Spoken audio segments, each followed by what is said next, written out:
যেমন শীতের বিকেলে ঝুপ করে সন্ধে নামে, তেমনি এক আকাশ ভয়ের আঁধার যেন টুপ করে নেমে এসেছে জগৎ জুড়ে।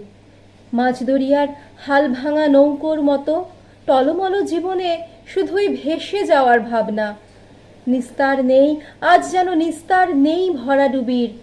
হাহাকার আর কান্নায় ভেজা স্বর মৃত্যুরূপী আধার বুক পেরিয়ে পেঁচিয়ে ধরছে গলা।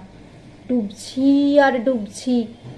ঠিক তখনই পূব আকাশে আলোর বিন্দু হয়ে ডানা মেললে তুমি।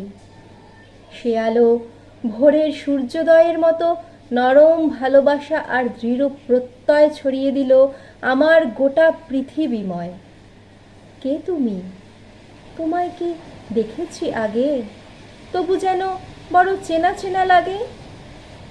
উত্তর এলো আমারই অন্তর থেকে।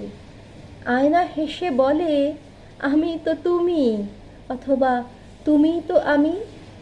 অবাক হয়ে দেখি সারা জীবন ক্যাবলা হয়ে কাটিয়ে দেওয়া মেয়েটার ভেতর থেকে বেরিয়ে এসেছে এক জ্যোতির্ময়ী আলো ছড়ানো দৃঢ় স্তম্ভের মতো শক্ত নারী।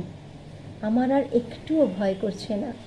সেই নতুন আমির ছড়ানো আঁচলের তলায় আমি নিশ্চিন্তে ঘুমিয়ে পড়তে পারি।